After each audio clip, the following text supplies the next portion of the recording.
नमस्ते दोस्तों, आज हिंदी व्याकरण में हम सीखेंगे र वर्तनी के प्रकार, नियम और उसके उच्चारण।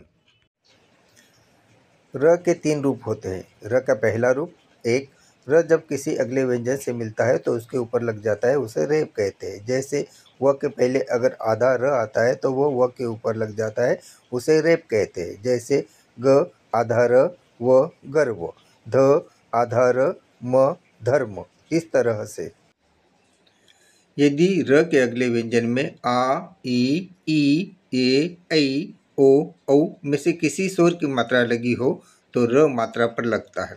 जैसे माँ से पहले अगर आधा र आता है तो माँ की मात्रा पर र लगता है, उसे रेप कहते हैं। जैसे वर्मा। उसी तरह से दी के पहले आधा र आया तो वो दी की मात्रा पर लगता है, जैसे सर्दी। इस तरह से र का दूसरा रूप 2, यदि र से पहले कोई खड़ी पाई वाले व्यंजन हो और र उसमें मिलाना हो तब वह चिन्ह खड़ी पाई के नीचे लगकर इस रूप में मिलता है। इस रूप को पदन कहते हैं। जैसे म में आधा र मिलता है तो वह म्र बनता है, जैसे नम्र। ज आधा र ज्र, जैसे वज्र आदि। र का तीसरा रूप 3, छ, ट, ठ, ड, ढ ये गोल पैंदी वाले व्यंजन में र पूरा स्वर के साथ मिलता है, तब ये सभी गोल पैंदी वाले वर्ण हल मतलब आधे हो जाते हैं। इनमें र मिलाना हो तो इसका रूप इस चिन्ह जैसे हो जाता है। इस चिन्ह को पदेन या रकार कहते हैं।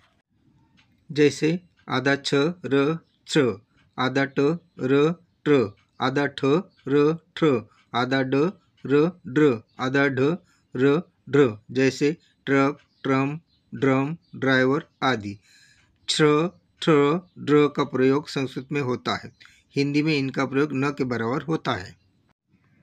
र के 4 नियम 1, र स्वर के साथ पूरा होता है।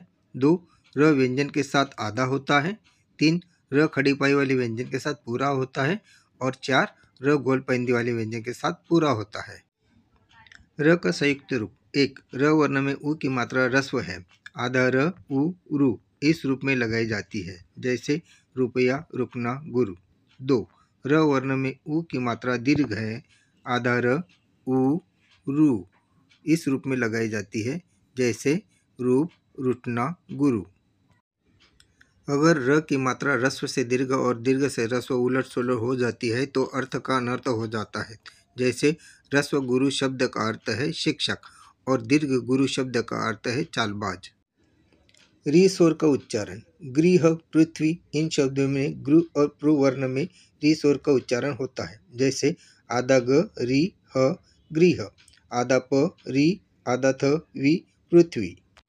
दोस्तों, इस तरह से आज हमने र के रूप, उसके नियम और उच्चारण सीखे। धन्यवाद।